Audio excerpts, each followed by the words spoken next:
প্রিয় বন্ধুগণ, আসসালামু আলাইকুম। আশা করি যে যেখানে আছেন ভালো আছেন, সুস্থ আছেন। প্রত্যেকদিনের মতো আজকেও আপনাদের মাঝে উপস্থিত হলাম নতুন একটি ভিডিও নিয়ে। তাই ভিডিওটি না টেনে পুরোপুরি দেখার অনুরোধ রইল এবং আপনি যদি আমার চ্যানেলে নতুন হয়ে থাকেন তাহলে একটি সাবস্ক্রাইব করে পাশে থাকবেন।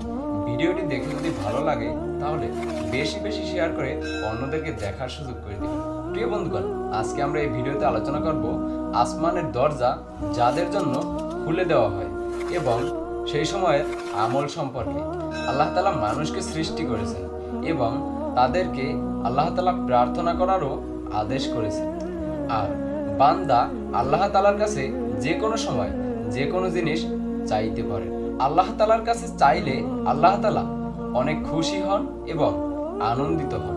আল্লাহ তাআলা তাদেরকে নিয়ে পবিত্র কুরআনুল কারিমে বলেছে, তোমরা আমাকে ডাকো, আমি তোমাদের ডাকে সাড়া দেব।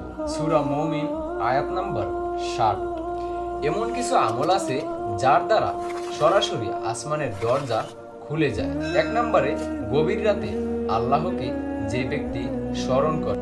গভীর রজনীতে পুরো দুনিয়া যখন ঘুমের ঘোরে হারিয়ে যায়, ঠিক সে সময় কোনো বান্দা ওঠে এবং আল্লাহকে ডাকে, তার জন্য আসমানের দরজা খুলে দেওয়া হয় এবং আল্লাহ তাআলা তার ডাকে সাড়া দেয়। আব্দুল্লাহ ইবনে মাসউদ রাদিয়াল্লাহু তাআলা আনহু হতে বর্ণিত, রাসূলুল্লাহ সাল্লাল্লাহু আলাইহি ওয়াসাল্লাম বলেন, শেষ রাতে তখন আসমানের দরজা খুলে দেওয়া হয়। আমাদের রব ঘোষণা করেন, আমার কাছে প্রার্থনা করবে কে, আমি তার প্রার্থনা কবুল করব। এভাবেই ফজর পর্যন্ত আহ্বান করতে থাকেন। মুসনাদে আহমদ হাদিস নাম্বার 3821।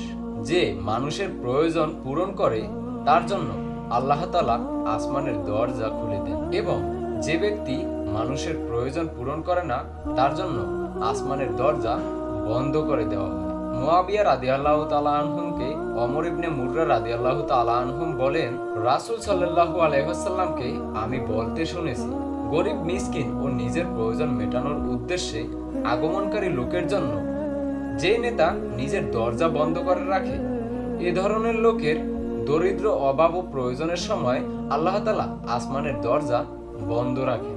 মুয়াবিয়া রাদিয়াল্লাহু তাআলা আনহু এ কথা শোনার পর এক লোককে মানুষের প্রয়োজন মেটানোর উদ্দেশ্যে নিযুক্ত করেন। তিরমিজি হাদিস 1332। প্রিয় বন্ধুগণ, আমি আবারও বলছি, আপনি যদি আমার চ্যানেলে নতুন হয়ে থাকেন তাহলে একটি সাবস্ক্রাইব করে পাশে থাকবেন এবং ভিডিওটি ভালো লাগলে বেশি বেশি শেয়ার করে অন্যদেরকে দেখার সুযোগ করে দিবেন। আজকে বিদায় নিচ্ছি, ফিরবো নতুন কোনো ভিডিওতে।